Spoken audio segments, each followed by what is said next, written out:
My guest today is Whitney Bateson. She has a master's in public health and is a registered dietitian. In fact, she's a dietitian turned website coach.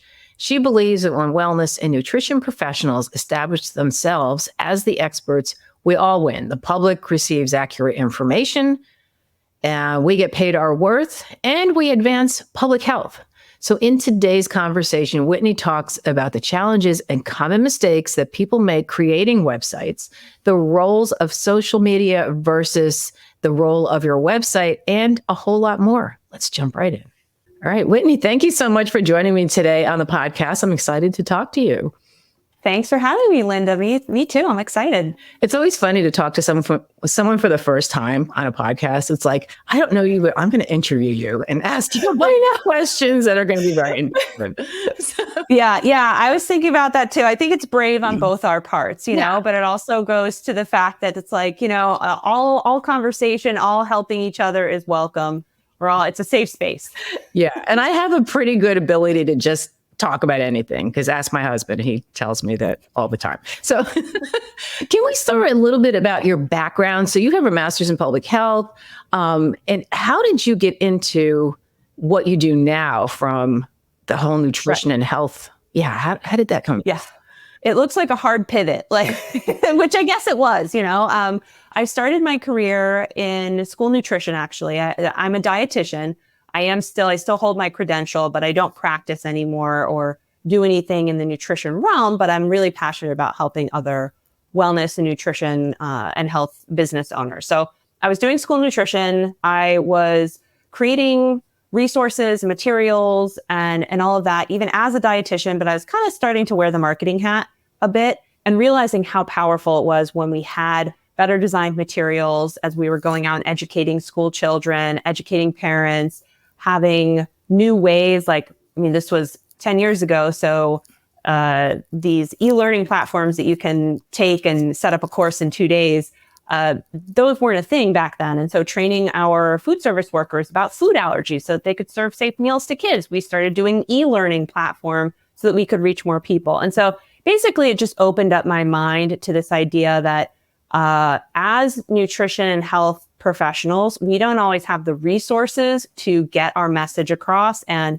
really reach people and help people. We're passionate about helping people. We're knowledgeable. We're experts when it comes to health and fitness and nutrition, but we're not necessarily the greatest marketers, the greatest graphic designers. You know all about copywriting. We're not the best copywriters. That's not what we went to school for.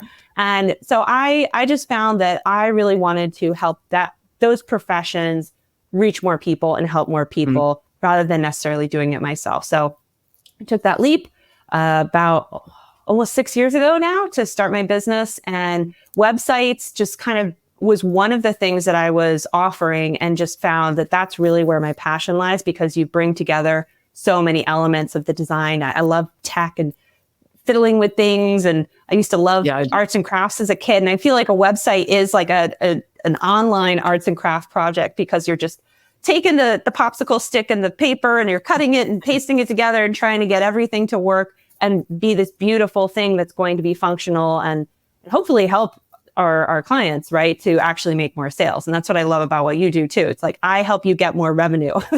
That's my goal. And that's the same thing with the websites. Yes, the websites are going to look nice, but we want them to actually bring you more clients and bring you more sales, because that's the end game. Right. Exactly. It's funny because I originally went to school. I have a Bachelor of Science in, I don't know if it was foods and nutrition was the name of the course. People go, how do you get a bachelor? I don't know. That's the name of the course. That's why I graduated. Yeah. Or like family and consumer sciences was a thing for a while too. I don't know. Yeah. Yeah. I don't know. But I started going for my master's, and I stopped because, for one, I was working at the same time and it was so hard. And I had been acing everything in my undergraduate. And I was like, this is just so hard. And I found it like really kind of dry. And everyone that was in the course was just, it just wasn't creative enough for me. So it's funny that you found a way to like get that creativity angle. Because if I had thought of it back then, which was many moons ago, I probably would have gotten into all this sooner. So it's, Yeah. So it's right. It's quite a journey. You know, we find our own way when we're I remember in the guidance counselor's office in middle school, looking at all the jobs. You don't necessarily think copywriter, designer, web designer, all of that. Those things didn't really even exist. And you didn't even really think that you could blend both that knowledge and passion for health and wellness with some of these more like business focused resources and services that we can offer. So it's just so wonderful. Yeah. And it's such a needed thing. Like you said, people don't know. But it's interesting because people think they do know, like with copywriting, especially not so much web design. Like I don't see a lot of people just winging that. I mean, look, you need to know what you're doing. I get there are people out there. Well, I think school space makes people think that they can, like, that they're, you're not winging it. Like you get the template and whatever, but it's like, yeah, it's made to look pretty. But yeah. I hear you. Yeah. People think that they can go and write the words. That literally anyone, if you passed, grade school, you can write. Yeah. So why do we need a copywriter? And that's the thing. It's considered like a soft skill. It's funny because as we are recording this, I'm about to launch a brand new website, and I've been working with this website designer for a couple of months now. And it is far beyond anything I've ever been able to, there's no way I could have done that, because people are like, oh, just get on Squarespace, like you said.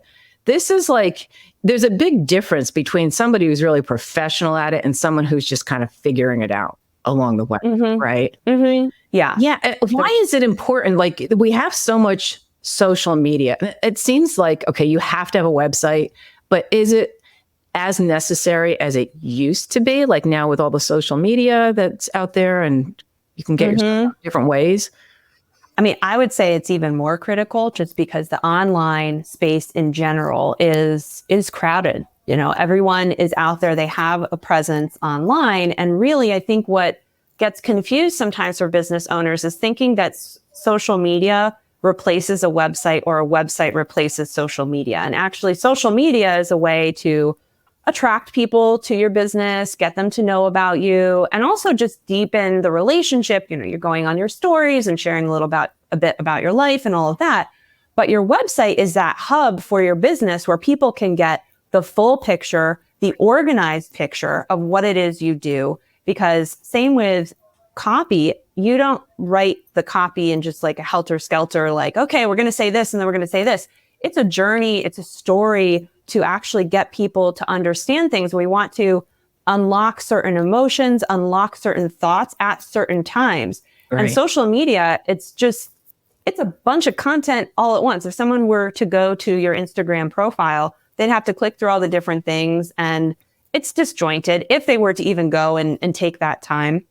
That's best case scenario. Worst case scenario, people don't even see your content because there's just so much out there. And Instagram and all these platforms, even LinkedIn, those are great places to, again, be connecting with people, getting some visibility, but you're competing with everyone else out there. And really similar to what you say about your copy is your salesperson, your website is also your salesperson. Right. And really, you need a place to put that copy. Yes, you can do it in ads and emails and all of that, but where are people going at the end of the day to learn more information about you, get your prices, connect with you, get on your email list, all of that. That's where the website comes in. And I think also social media is really people looking for that dopamine hit. Like you get on there, especially I get on TikTok just to, I lurk, but I don't post anything myself.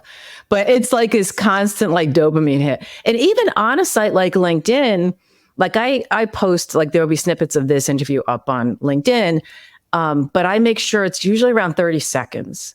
And you can't get a whole lot of information. The only thing you can find out is if you want to know more about that person or about what they're talking about.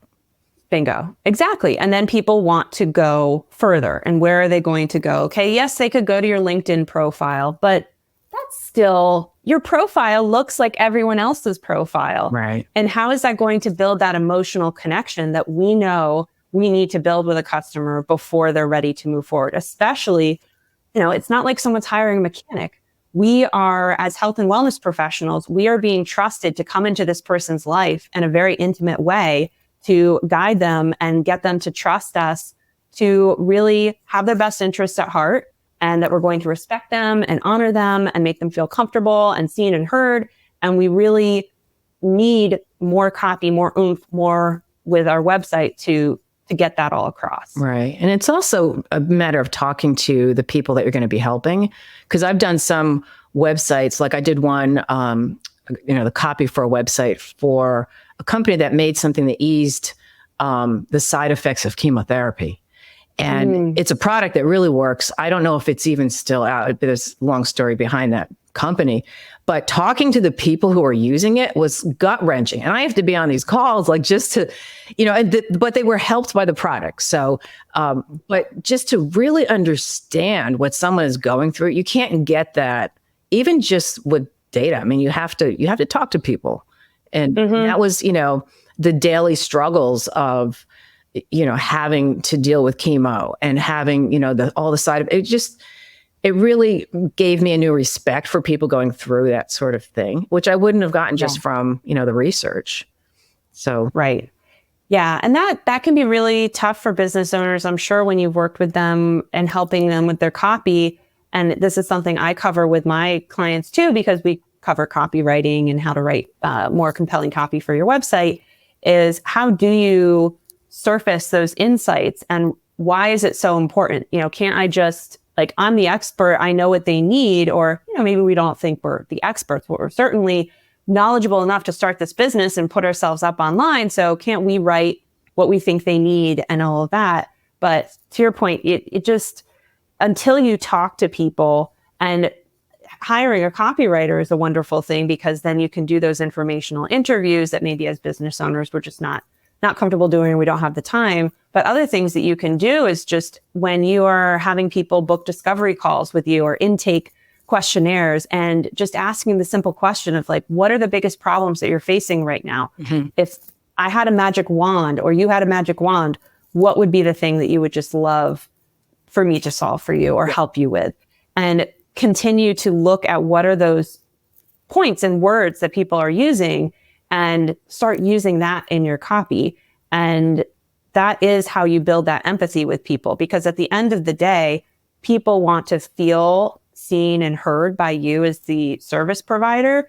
And until you're establishing that empathy early on your website, headline, page number 1, and then throughout all of the different pages, they're just not going to be open to even hearing what your services are and your solutions. Right. And I've gone through discovery calls with providers, even recently hiring them. I recently got married, and, talking to different people. And when I didn't feel like they were even asking me questions and actually wanting to tailor what they were presenting to me based off of what I had already said I needed, I was turned off. Yeah. So it's just so critical. And we just don't have the time to have all of those one-on-one conversations in our business. And that's why having really compelling copy and having it laid out well on our website, it's doing the heavy lifting. It's already establishing that empathy, so that by the time they get on a call with us or submits that enrollment form or whatever the case may be, they're already feeling like that some of that empathy and trust is already being established. Right. And you can't fake it either. I mean, I used to do a lot of writing for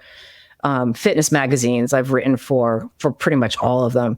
And because I have certifications in personal training, and I've worked in the business for so long, the experts that I would contact to interview would be more than willing to talk to me, because, as one person said, they said, I know you can fill in the gaps. Like, if there's something I leave out, enough that you can fill it in. Like, I don't have to worry, because if you are trying to write about something that is really unfamiliar to you, like, I'll admit, I got an assignment when I first started doing, this is content writing, wasn't copywriting, but it was this huge article for a computer magazine. And I thought I could just, because I had been told by coaches, you just have to do the research. And it's so not true, because I'd be talking to people and they're using words and acronyms. I have no idea. And I couldn't just ask them what each one meant, because that made me sound like I didn't know what I was talking about, because I didn't know what I was talking about. It was the last assignment I ever did for that publication. I think it ended up getting published, but I vowed at that point, I'm going to stick with what I know, because stay in my way, that kind of thing. Yeah. Yeah. And I think that it is helpful for, there's lots of copywriters out there, and there's some that are generalists, and there's lots of web designers out there that focus on every kind of niche and whatnot. But the things that I focus on I think it's nuances that you may not even really realize, but it's just how do we present your services? How do we talk to customers? How do we make sure that we are really getting at the problem that people are looking to solve? And it's that thing about like features over benefits, and not just saying like, oh, you're going to book this session with me and it's 90 minutes and we're going to, do it here and, you're going to get this and this and this. It's like, what is truly that outcome that our customer is looking to achieve? And really honing that in, and also making sure that the branding that we're doing and the imagery that we're using on the website isn't just some stock stuff. I always joke with people. It's like, oh, you go to just a Fiverr web designer and say, I want a nutrition website, and they give you an apple with a measuring tape around it, on a scale. And, I hate looking at those websites. They're just so outdated. Yeah. And that's just not what people are looking for. Yeah. There's such a wide spectrum of what our clients in the health and wellness space are looking for at this point. And it's really like honing in every piece of it, so people do feel like this spot, this business is actually really tailor-made for me. Because like I said, it's a crowded space out there. And if your website and your copy is coming across as generic, that's almost as bad as building one, not having one, because people are going to leave. They're going to just not feel that authenticity. They're going to say, well, how is this website any different? How is this provider any different than the 5 other providers that I've looked at? So we really want to stand out, when we do want to really tailor make our presence to what our customers are looking for. Yeah, because I noticed on your site, I actually signed up for, you have a little freebie on, is it finding your brand voice? I forget what the name of it is. It's like the branding workbook. Yeah. Your brand positioning statement and all of that. Because I'm so in line with that, because it's exactly what you said, that you need to find what is really unique. And most people don't, I think they're too close to it. Like, you need to have an outside person say, why did you hire them? And why did you choose, them over another company or another person? And a lot of times we don't see it ourselves, because I do that all the time. And then, that's what really sets you apart. Do you feel like people are too close to it sometimes, like they can't see it? Oh, for sure. Yeah. It's like the hairdresser with the bad hairdo. It's just kind of like, although I don't know how as a hairdresser you can really do your own hair, but yeah, you're too close to it. And I think it's whether it is having your past clients tell you and just ask them, hey, would you just mind telling me, why was it that you hired me? Why didn't you hire me over someone else? Just asking some of those questions to actually get that external feedback, or going and joining a program, or hiring a copywriter or some other kind of community or group that can kind of also call you on your things. And, one of the things in the workbook that I have is, okay, you've picked your colors. Now explain why you picked those colors. Yeah. Not just, oh, I like pink.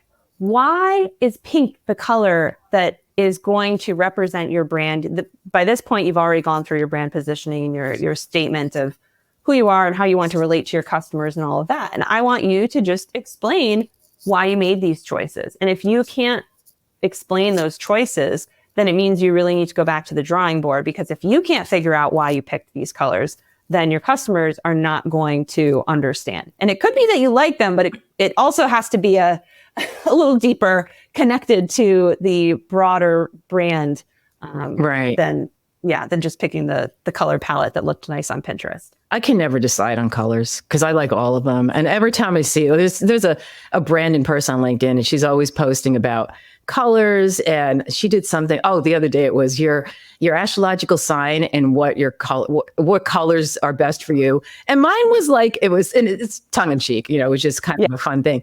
But mine, I saw I'm Capricorn, it was January. And so it was like a dark brown and like some weird yellow. I said, I don't think so. I said, I'm taking July's colors, because it was like bright pink and it was green. And she's like, she's like, LOL, whatever you want. I said, that's horrible. Why would you brown? Come on. It just, but but there's so much psychology behind it. And it's super interesting when you really dive into, like, I know your most recent podcast, you talked about fonts, like even that, there's psychology behind that. Yeah, for sure. And, I think it's also one of those things for people to remember that rules are made to be broken.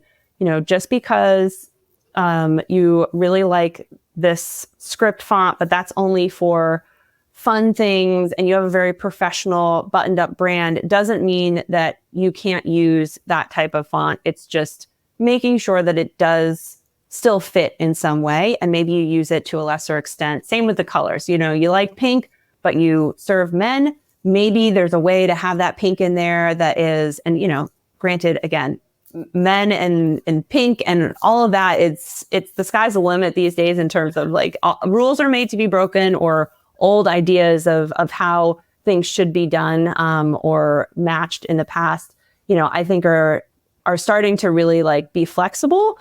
But I do think that there are certain ways to look at things and how you rationalize, why am I using this color in my brand, and not going overboard. I think, I have a few podcasts about like picking your brand colors and the fonts. And one of my messages is just don't use too many different ones. Like, it's pick 2, maybe 3 max in terms of fonts for your website. Because if you are using a bunch of different ones, for this heading is this font and this one is a different one, and it starts feeling too cluttered, and then it doesn't feel like it's a cohesive brand. And again, we may think, well, how much does that really matter? It's just fonts, and our customer's not going to hire us because we're using too many fonts on our website. Honestly, it's the whole picture of how are we presenting our business. It's the branding, it's the imagery, it's the words, it's how easy it is. Like when you look at it. Exactly. And honestly, these days too, if things are not readable and accessible in that way for people, I've seen a lot of platforms really starting to work on their colors to add more contrast and ensure that the design choices that they made in the past are those really standing the test of time and being accessible to people. So I think we just really need to keep that in mind. And it's important to have that brand personality that is consistent, because it does make a difference, even subconsciously, to people that are looking at our brands and looking at our websites. Yeah, because they may not see like the font. They might not think, consciously to themselves, there's too many, fonts here. They're just going to see it as confusing, or they're going to see it as unreadable, and they're not going to know why. They're just going to click off of it. Right. Exactly. Right. So does it matter? Yeah, on some level it does. I mean, it's got to. But when it comes to like nutrition and health brands, are there specific unique challenges for these kinds of websites? Yes and no. I think for, like I mentioned before, in terms of really building that trust with our customers, I think that's something that we really need to be cognizant of. And just the variety of people that are coming to us and the conditions that we're helping people with, using language that is inclusive of the different things that people are dealing with, and imagery that is inclusive as well, both in body type, race, gender, sexuality, all of those different things, depending on the kind of service provider that you are and in your clientele. And that can be, I think, more stock photography. It's getting better every day, the kind of imagery that's out there. But a couple of years ago, it was just like super hard to find stock images that were really representative of people. And I think that was sometimes challenging. I think also just keeping in mind, what is your sales process as a provider, and making sure that you're making it as easy as possible for people to move forward with you. If you're a brick and mortar business, if people need to fill out a contact form, make sure that contact form is a little bit more customized than just asking for name, email, and message, and have some kind of confirmation email that goes to people and says something. Or if you are virtual or you need to have calls with people, make sure that you have a scheduler set up so that people can book a call and get in touch with you.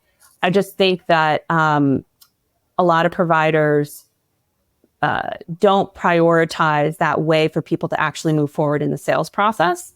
And I think maybe larger businesses, they've got that all kind of wrapped up, and you might be losing customers to to these businesses that, have just kind of figured out like, hey, we need to make it as easy as possible for people to move forward and get in touch with us and book a call and all of that.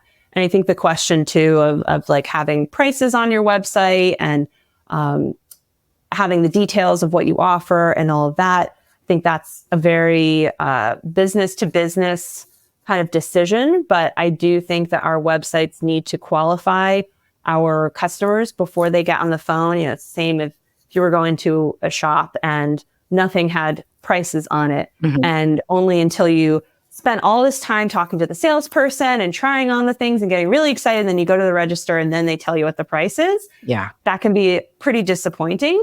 So I know that's something that I've seen just personally in this space, is that there's that question of, do I put my prices? Do I not? And how do I price my services and all of that? And I do have resources about also like pricing your services on my website, because that can just feel a little confusing and challenging. And a lot of times we don't charge enough as providers, especially when we're offering these health and wellness focused services where we want to help people. We feel like we can't charge too much, and we obviously don't want to be charging a bajillion dollars, but we also need to be earning what is going to keep us in business and keep us fulfilled and keeping the passion alive for our business. So those are just like a few of the mistakes or the issues or missteps that I see people take when it comes to putting together their websites, and what I focus on and the things that I share with people. Mm-hmm. Well, what's your process when someone contacts you and says, I'm maybe interested in hiring you? I mean, what are the steps that they would take? Yeah. So what I did about 2 years ago is I actually moved my custom web design process into a program that I offer now. So we actually don't, as a business, do any one-to-one custom web designs. We just found that there was a great formula, basically a template that we could use and give to service providers in the health and wellness space, and then teach them how to pick the branding that works for them, guide them on the copy that is going to be unique to them, how to come up with their website strategy, what pages they need, how they want to move people through the website, how they want to move sections around on the page, how to add that scheduler, how to add a blog so that they can be bringing traffic in, how to optimize the site for SEO, all of that. And so my team and I packed that all into a live group program that we do now. So I have, so I have videos. It's called the Wellness Pro Website System, and it's intended to be 6 weeks, but we give you a little bit more time to kind of work through everything. But in as little as 6 weeks, you can get a website up that is going to be completely customized to your brand, with your copy that you didn't have to pour and cry over a blank sheet of paper to write. Have your services up there, have an email, like a lead magnet integrated into the site and all of that. And, but we take the tech side of it off. So, it's on WordPress, which historically people, it's not a beginner platform in terms of getting the site up and installed, but we install the WordPress, we install the templates and get it all set up. So that way our students that come through the program, they don't have to deal with that tech stuff. Because, you only need to connect your domain to a website once. You don't need to learn how to do that multiple times as a business owner. So let us take care of that. And then we offer the support and guidance and coaching with a forum and group coaching calls to help you through that process. So that's interesting. It's a unique process that we came up with. And so now anyone that comes to the site, they can look at the course, they can get on the wait list for the program. We'll actually be doing another launch soon. So how often do you launch, like throughout the year? So we, I think we'll continue to do 3 times a year, but then we're also going to be doing mini launches and allowing people to enroll throughout the year as well. So it's been a, in business, it's a progression, right? Like when we launched it, we were doing cohorts, and now we're slowly moving to a more rolling enrollment, but not fully like executed on that yet.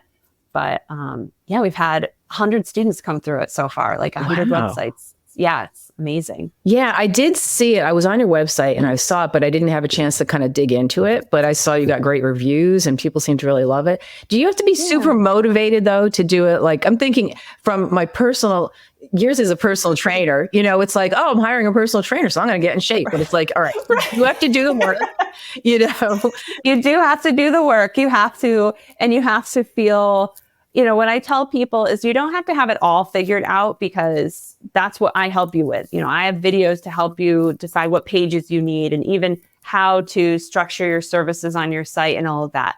But you need to have an idea of who you want to help and how you want to help them, and this desire to really actually start getting visible and start getting clients. Mm-hmm. And if you're still waffling on that, then take more time to kind of figure that out and use some of the resources out there to kind of feel that confidence and that push and that drive. Because I think one of the things that's the biggest surprise for people when they work with me on their website, and you may find this too when it comes to copywriting, is that it forces them to actually answer a lot more deep questions and face a lot more uncertainties than they expected when it came to moving forward in the process. And it required them to really be confident in big decisions that maybe they hadn't thought through. They knew they wanted to be a personal trainer, but they didn't necessarily know exactly who they wanted to help and why they were best suited to help people and how they wanted to structure their different packages and their services and what they wanted